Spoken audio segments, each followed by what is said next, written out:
여러분 안녕하십니까? 앵커가 뽑은 이 시각 주요 뉴스 1번지 오늘의 앵커픽으로 시작합니다. 윤석열 대통령과 조 바이든 미국 대통령이 한미 정상회담을 갖고 확장 억제 강화 방안을 담은 워싱턴 선언을 채택했습니다. 윤 대통령은 공동 기자회견에서 북한이 핵 공격을 해온다면 미국의 핵무기를 포함해 동맹의 모든 전력을 사용한 압도적 대응을 취할 것이라고 강조했습니다. 네, 정부가 전세 사기 피해자에게 우선 매수권을 부여하는 내용 등이 담긴 특별 법안을 발표했습니다.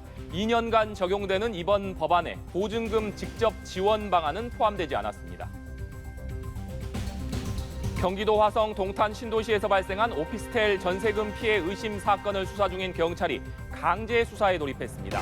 경찰은 압수수색을 통해 전세금 미납 사태의 고의성이 있었는지를 집중적으로 들여다볼 방침입니다. 삼성전자의 올해 1분기 영업이익이 지난해 같은 기간보다 95% 넘게 줄어든 것으로 나타났습니다. 특히 반도체 부문에서 4조 6천억 원에 가까운 적자를 냈는데 반도체 부문의 분기 적자는 14년 만에 처음입니다.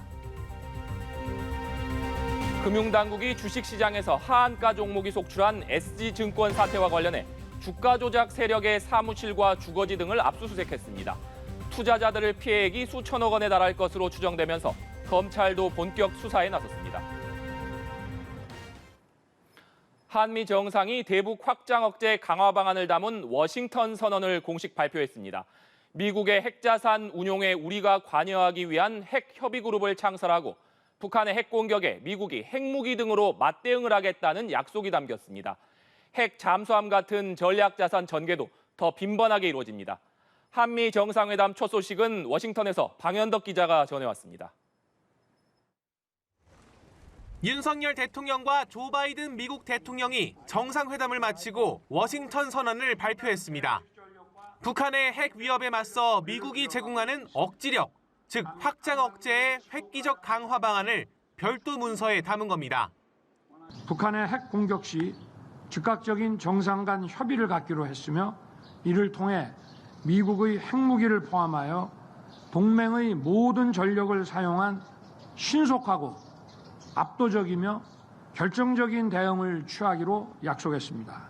A nuclear attack by North Korea against the United States or its allies or partisans or partners is unacceptable and will result in the end of whatever regime were to take such an action. 핵심은 한미 핵 협의 그룹 NCG의 신설입니다. 미국이 우리 측과 핵 자산 정보를 공유하고 운용 기획과 실행안까지 협의하는 맞춤형 확장 억제 창구입니다. 미국이 핵 자산에 관한 정보와 이 기획 또 거기에 대한 대응 실행을 누구와 함께 공유하고 의논한 적이 없기 때문에 이거는 하나의 새로운 확장 억제 방안이고 그렇기 때문에 더욱 강력하다고.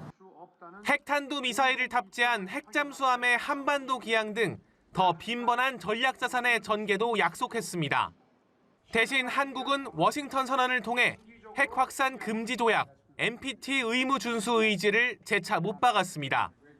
국내 핵무장 여론에 대한 미국 측 우려가 반영된 걸로 풀이됩니다. 정상회담 최대 결과물인 워싱턴 선언이 우리 국민의 북핵에 대한 불안을 얼마나 해소할지가 이번 국빈 방미 성과를 가를 것으로 보입니다. 워싱턴에서 연합뉴스 TV 방현덕입니다.